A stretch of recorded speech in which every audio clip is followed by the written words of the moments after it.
So I'll have no more of that shenanigans from you this week, Claude. You're doing it again, aren't you? Can you stop? What are you pressing? Gosh, you're so annoying. I'm gonna have to re-advertise your job. Will you stop? Can you please stop? That is just start the show. Start the show. Start it now. London has been good to me this time around. Things were never bound to change when it was found. Sugar never tasted sweeter on my lips. My heart is now intact and I can find no ribs. This is love, yeah, love. Never known true love before. Seen so many counterfeits that left me on the floor. This is love, yeah, love. All will come to those who wait. Time it cannot know the bounds, and eras don't dictate. You're watching Xandermonium. Hello and welcome to Xandermonium, the talk show that gets you talking. I'm Xander Gibb, and on today's show, London Calling with Jeff Kristian and Jason Prince talks to singer Kelly Wilde, Darlings. The Tipping Point looks at the run-up to the presidential elections and more of your questions and Ask Xander. More to come in a mere moment. Oh yes, indeed. You can interact with me via Twitter. You can tweet me at Xander Gibb, XanderGibb. Don't forget the all-important @ symbol. Make sure you follow and keep up to date with what's going on with the show. And now it's time for London Calling. Now I got you, babe. Don't ever wanna let you go. Won't stand the second best. 'Cause you are all I need to know. We are entwined, yeah, lover. You are mine, don't need no other.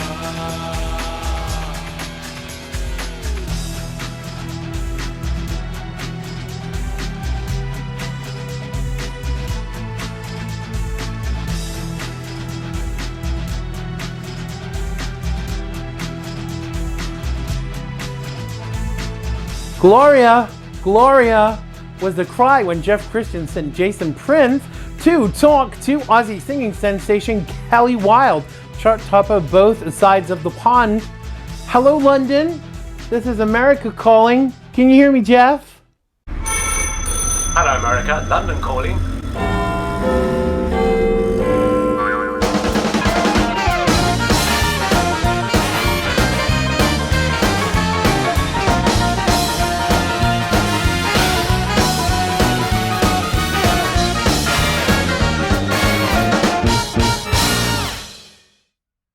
Now, if I said we had something wild from down under for you, what would you think? A koala bear, maybe a kangaroo? Mad party on the beach at sunset? I think Jason Prince could do better than that. But you might still need your sunglasses. Well, I'm joined today by one of my favourite people in the world, and I really mean that. This lady is the Aussie songbird of all time, international superstar, and celebrity friend. Did you say superstar?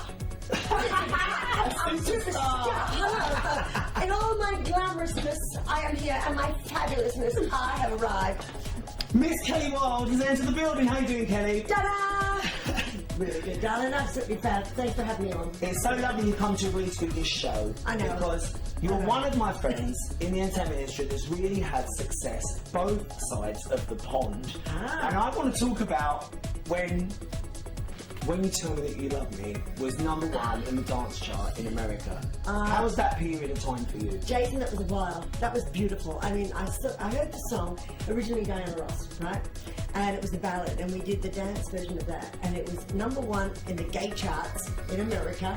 I was so happy and so proud. And then Gloria was rising up the charts behind her, 2 in the charts at the same time at number 8, and then they crossed and Gloria went to number 1. So basically, you had 2 songs in the top 10 at the same time. Yeah. I don't think you can say that. It was incredible, an incredible time, and that song is so beautiful.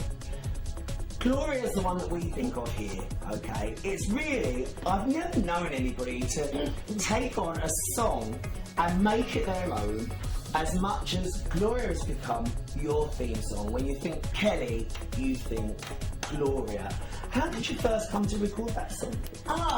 Someone said to me, you should sing Gloria. It's a great classic, Gloria. And I heard the Italian version, which is the original version, and I loved it. I mean, it's a bit off the wall, and I thought, well, you know, I could be a little bit off the wall. I could get into that. I had telephones ringing and God knows, I didn't want the telephones. And actually, I still, after all of these years, I mean, loads of years I've been singing Gloria, I still don't get it. I don't know what she is. I think she's a bit of a slapper myself. But it's a great song, and I love the audience reaction with it, because everybody dances, everybody sings, we all jump up and down, we all go wild. Everybody's waiting for you to sing it. I think if you didn't sing it, you would get lynched. Oh, God, yes. Oh, my God. And it's a joy to sing it. I love singing it. Well, with your theme song Gloria and all your other top 10 high energy hits, you've really become the queen of prides. This really has become your new nickname and your new slogan. Every year when we come to celebrate everything that is gay, you're our #1 diva. Well, far be it from me to be shy and retiring. I don't want to be possum, I don't. I told that little Australian to correct in there a little bit. Oh, no. I'm known as the Queen of Pride. Yeah. And you're a Prince of Pride. It's an honour to be accepted into the group of family. Yeah. It's an honour, and I have relished it and enjoyed it and been very privileged all of these years. Yeah, I'm very lucky.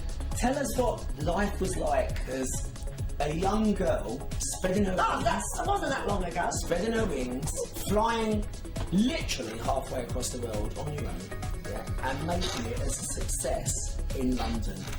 Well, it was interesting because I was in the Far East and I was already very successful in the Far East. When I got to England, no one knew who I was. And so you do what you do in England. You know, I swept floors, I did bar work, I survived and found a couple of jobs that said, can you sing? And that was a Chinese restaurant. I can sing Chinese. So I went up and did a Chinese show and started to work it up from there. Then did the military bases, then got known in the West End clubs, which was like, everyone did them. I mean, oh God. But you could do like 3 or 4 gigs a night, couldn't you? I did 7 gigs a night. Really? In all the clubs in the West End. I think my favourite clip of you on the internet is when Terry Wogan, who's one of our national treasures, welcomes you onto the BBC to perform for us for Song for Europe. Oh my God. And I think that those gorgeous leggings look like they've been sprayed on with a paint spray. Well, they were the 80s jeans, that really tight, yeah, they were. And I had this, if you Google it, it's on the Wogan show, A Song for Europe, singing You Better Be Good to Me, which is a great song. And I have this 18-inch waist. I'm the tiniest little thing going. Oh, yes. As well as being a singer, an entertainer, a producer, a songwriter, you're also an agent. And you've got the biggest agency on the scene, Dance Crazy Management. You must be very proud of yourself to be such a successful businesswoman. Well, people say that. I thank you. I haven't actually... You don't see it for yourself. You don't see it yourself. You just survive. My whole expression is everybody's got to eat. So I want to eat, and I work, and I do whatever I can to survive. And I love the agency. The agency gives me a chance to get out there. Like when you're an artist, you're kind of secular. You do your own thing, and you're very inside yourself. When you're working as an agent or management, you're able to work with other people. And that opens up a whole new ball game of when you go and do shows and you put on all the, say, 20 acts on one gig. It's such a responsibility, though. It's such a big responsibility. I don't think people see that from behind the scenes. But I think for you, because you're such a natural, I think the easy bit is the singing. But the business side, I've been sitting there with you abroad when your phone's going every 10 minutes, someone's late, someone's not arrived, the venue's complaining. There's a million and one things to think about if you put 20 acts in one day. And do you think this hairstyle is cheap? Bleach to cover the grey hair. I love.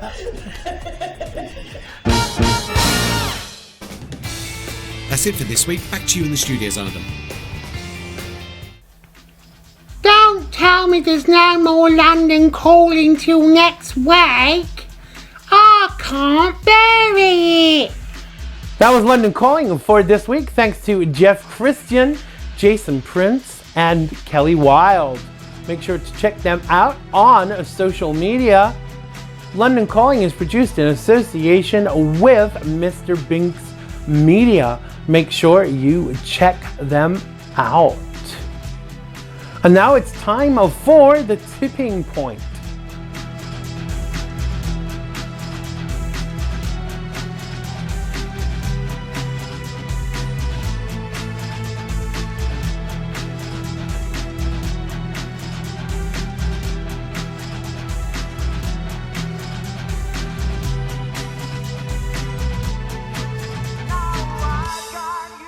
Now I got you, babe. Don't ever wanna let you go.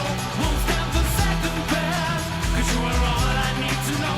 We are entwined, yeah, lover. Now the race for the role of the President of the United States of America is well underway, and whilst no decisions have been made yet as to who the final nominees are, the fists are really flying.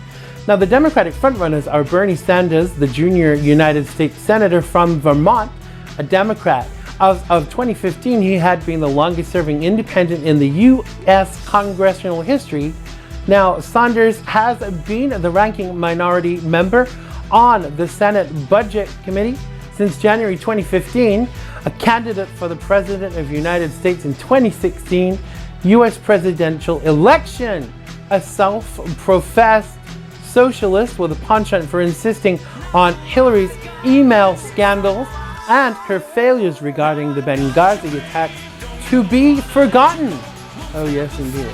Then there's the lady herself, Hillary Clinton, who served as the 67th United States Secretary of State under President Barack Obama from 2009 to 2013. She is the wife of the 42nd President of the United States and First Lady of the United States during his tenure from 1993 to 2001. Clinton subsequently served as United States Senator from New York to 2001 to 2009 and is a presidential candidate for the United States in the 2016 presidential election. Now the main frontrunners from the GOP include Donald Trump, who is an American business magnate, billionaire investor, socialite, author, television personality, and candidate for President of the United States in 2016. Now, he is the chairman of the president of the Trump Organization and the founder of Trump Entertainment Resorts. Trump's even career branding efforts with personal wealth and outspoken manner have helped make him a very well-known person. Although allegedly a lifelong Democrat, he is running on the Republican docket. Running very closely behind is Ted Cruz, politician representing Texas in the United States Senate, where he is the state's junior senator. He's a member of the Republican Party and is a candidate for the President of the United States. Much has been made of his nationality, and as he was born in Canada to American parents, but apparently he has a constitutional, wrong teeth in tonight, right to run. Now the debates have been very interesting to say the least, and the most recent GOP debate resulted in Ted Cruz making blanket statements about New Yorkers and their morals. Trump's response was classic and unwavering in his defense of fellow New Yorkers. Now, whilst I am sure Ted Cruz regrets his commentary, voters tend not to forget things like this when it comes to voting. Now, it's always a bit of a catfight in the lead up to the elections, and most people only take serious notice of debates that occur when it gets down to the final three. Most people have not made their minds up at this stage in the game, and will wait till it comes to the crunch of the final debates. Now, I watched the very first Democratic debate and watched the Muppet movie for 20 minutes before realizing I was on the wrong channel. Now, one person who has made their choice already for which candidate they will back is former Alaska Governor Mrs. Sarah Palin. She surprised many voters by throwing her considerable weight behind Republican frontrunner Donald Trump. Ted Cruz responded by saying he still had every respect for Mrs. Palin and thought that she had backed his rival. Trump already offended immigrants and Mexicans early on in the race by making generalizations. He stated that last week that he could shoot someone on Fifth Avenue and not lose voters. Is this arrogance or just a blind confidence, I ask myself. Now, the final outcome remains yet to be seen, but Trump has stated he will run as an independent if he does not get the Republican nomination, and I'm sure he will. Now, some have speculated that Trump has ulterior motives for running, that either he is being paid by the Clintons or some equally nefarious reason. Now, it's cost him a phenomenal amount in endorsements and contracts, so I hope it was well worth it if he did run for other reasons than making the country great once more. Now, I'm reserving my judgment as to who I will be backing, but be assured I will be sure to say when I have decided. I'm not easily swayed by big talk and bragging and generalizations. I want to see long-term change and real fiscal improvements and a clear and concise information as to how the new recommendations will be funded and put into place. Now, we have a long way to go, and the imperative is to get the right candidate and not just be lured by slogans and false promises of free snake oil for all. Watch this space and be sure to vet your choice thoroughly. That was the tipping point for this week, and now it's time for Ask Xander.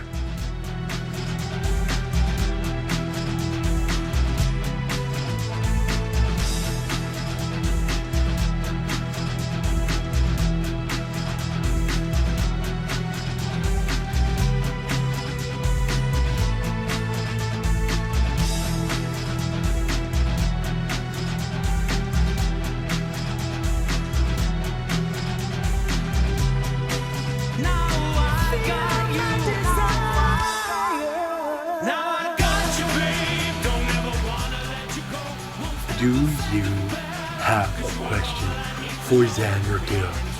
Then you should go to xandergibb.com/contact. Okay? The first cab off the rank is Cecile. She sounds French, Claude. Cecile wants to know what my favorite Lady Gaga song is. Really? Always just one. I'm only allowed to choose one. It has to be You and I. You and I. Thanks for your question, Cecile. Marion from Iowa says, I see from Facebook it was your birthday recently. Happy birthday. Thank you very much. And my question is, how old are you? Wow. You know, you shouldn't ask someone their age because it's very rude. I'm the same age as my tongue and a little bit older than my teeth, as my grandmother used to say. And also, she used to say, I'm 21 and a bit. But the bit gets a little bit bigger every year. So there's your answer. Next question is from Dave from London, who wants to know, when you lived in the UK, what was your favorite soccer team? Notice I said soccer, as you Americans don't call football football, do you? Yes, Dave. First part of that, Liverpool all the way, joining the cop choir. If you're not a Liverpool fan, you won't know what that means. And we call football football, which is similar to what you call rugby. And what the Brits call football, we call soccer. Please don't ask me about the offside rule though, okay? Thanks for your question, Dave. Okay, next question. Sarah from Newtown asks, who is my favorite actress? I think a lot of you know the answer to that already. But it's got to be right now. It's got to be Tatiana Maslany from Orphan Black, which is coming back very soon. I'm very excited about it. I'm allowed to get excited, Claude. It's my show, okay? I'm allowed to get excited, right? Absolutely. She's really fabulous. And another actor that I really like is Xander Gibb. He's pretty good too and would make a great cameo in the said show Orphan Black. Okay, final question is from Wendy from Norwalk, who wants to know if I went to SAG Awards and if I was nominated.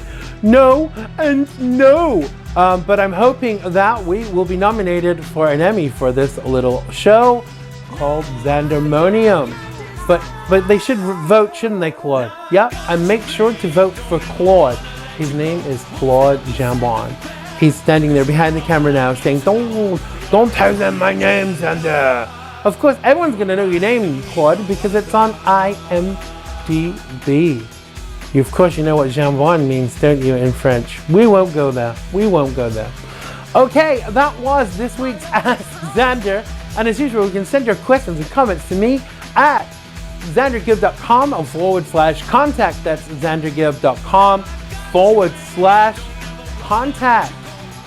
That was Xandermonium for this week. Don't forget to join my mailing list at xandergibb.com and make sure to follow us on social media. Thanks so much to Jeff Kristian for the London Calling segment. Thanks to Jason Prince and the fabulous super megastar darling Kelly Wilde. Make sure to follow them on social media. Thanks to Claude and everyone that worked on today's show. And most of all, thanks to you for watching. We'll see you next time on Xandermonium, and I love you all. I really do. Bye-bye. Y'all come back now.